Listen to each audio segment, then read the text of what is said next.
Fala pessoal, então, dando continuidade à nossa série de vídeo sobre direito do consumidor, hoje nós vamos falar dos elementos da relação de consumo. E se você não sabia ou não sabe, existem dois elementos subjetivos do direito da relação de consumo, que é o consumidor e o fornecedor. Sem esses dois elementos, nós não temos uma relação de consumo e logo não tem como o direito ter a atuação do direito do consumidor. E vale ressaltar que a Constituição Federal de 1988 ela introduziu um novo patamar de proteção ao consumidor e considerando ou estabelecendo como direito fundamental. E aí tem toda a questão, né, do Código de Defesa do Consumidor, que ele foi elaborado, e aí ele começou a atuar, começou a valer, né, melhor dizendo, e aí nasceu-se a relação de consumo. E a relação de consumo conforme nós falamos, os elementos subjetivos e os sujeitos são consumidor e fornecedor. E claro que tem os elementos objetivos, que não são menos importantes, que os elementos objetivos são referentes ao objeto tratado na relação jurídica, ou seja, são os produtos ou serviços. Nos elementos subjetivos nós temos a figura do consumidor e fornecedor, e nos elementos objetivos nós temos a questão dos produtos e ou serviços. Nos elementos subjetivos, o consumidor nada mais é do que o consumidor, ele é o principal destinatário das normas consumeristas de proteção, e a sua definição legal está expressamente no artigo 2º caput do Código de Defesa do Consumidor, que nós falamos em outro vídeo, que consumidor é toda pessoa física ou jurídica que adquire ou utiliza produto ou serviço como destinatário final. E vale ressaltar que o objetivo, né, com o objetivo de explicar esse destinatário final, explicando, esse conceito, né, de destinatário final, surgem duas teorias: a teoria maximalista e a teoria finalista. A teoria maximalista nada mais é do que ela considera que o destinatário final, ou seja, aquele que retira do mercado o produto ou serviço, mesmo que o bem não seja utilizado para atender às suas necessidades próprias ou profissionais, o destinatário final seria o destinatário fático, ou seja, bastando que a pessoa física ou jurídica retire o bem do mercado para ser considerado consumidor. Ou seja, eu fui a alguma loja, seja física ou virtual, e adquiri um produto ou um serviço. Logo, eu sou consumidor. Não importa se amanhã ou depois eu possa vender ou possa ficar para mim um produto, mas eu sou consumidor em razão do que eu fui até o mercado, isso vai falar o mercado, mas pode ser uma loja, e fiz a retirada do bem,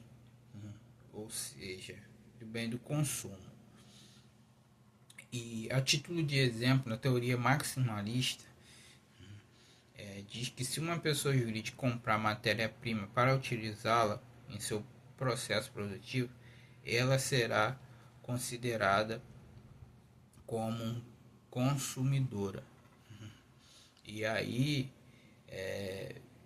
claro que o direito ele tem as regras e tem as suas exceções. E temos também outra teoria, que é a teoria finalista, que diz que o destinatário final ele se refere ao caráter econômico da relação, de modo que é considerado o consumidor apenas aquele que se vale do produto para satisfazer interesse próprio de sua família, excluindo praticamente de seu conceito as pessoas jurídicas, ou seja, para a teoria finalista, diz que o consumidor somente é aquele que ele adquire o produto para satisfazer o interesse próprio ou de sua família. E aí, em razão do rigor da teoria finalista, o Superior Tribunal de Justiça ele passou a amenizar os seus efeitos adotando a teoria finalista aprofundada ou mitigada, segundo o qual o destinatário final terá aspecto econômico avaliado de acordo com a sua vulnerabilidade, ou seja, a relação de consumo ela decorre essencialmente da vulnerabilidade de uma das partes e não em função da pessoa ser física ou jurídica, ou seja, ele abriu o Superior Tribunal de Justiça ele adotou, né, sobre essa questão de que pessoa consumidor no caso não é somente pessoa física e também jurídica, ou seja, não pode definir que seja consumidor somente pessoa física ou pessoa jurídica. Ele acabou que ele trouxe teve esse entendimento e trouxe o conceito legal conforme nós falamos. E aí, além do conceito legal acima tratado, o Código de Defesa do Consumidor traz ainda outras 3 situações em que haverá o conceito consumidor por equiparação, que equipara-se a consumidor conforme preceitua o parágrafo 1 do artigo 2º do Código de Defesa do Consumidor, que equipara-se a consumidor a coletividade de pessoas, ainda que indetermináveis, que haja intervindo nas relações de consumo. E também o artigo 17,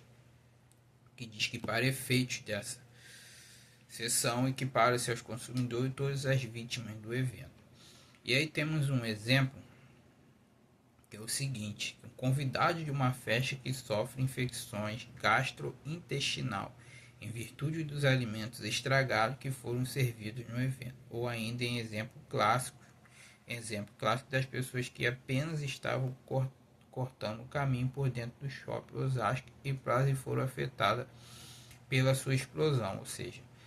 para fins deste capítulo e do seguinte, no caso das práticas comerciais e das proteções contratual equiparam-se aos consumidores todas as pessoas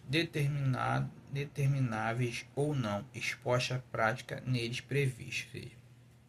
Esse exemplo que eu citei sobre a questão gastrointestinal e sobre a questão da pessoa cortar caminho por dentro do shopping e foram afetadas pelas explosões são consumidores por equiparação. E também toda pessoa que se sente lesada por uma publicidade enganosa ou abusiva também poderá ser considerada consumidora, ainda que não tenha comprado o produto ou contratado o serviço. E aí entra toda a questão de ser consumidor ou consumidora por equiparação. E aí nós temos a questão do fornecedor, mas nós iremos falar isso em outro momento. Nós falamos sobre a questão do consumidor, né? E nós iremos falar sobre o fornecedor no próximo vídeo, ok, galera? Para esse vídeo não ficar muito extenso, então curta, comente, compartilhe.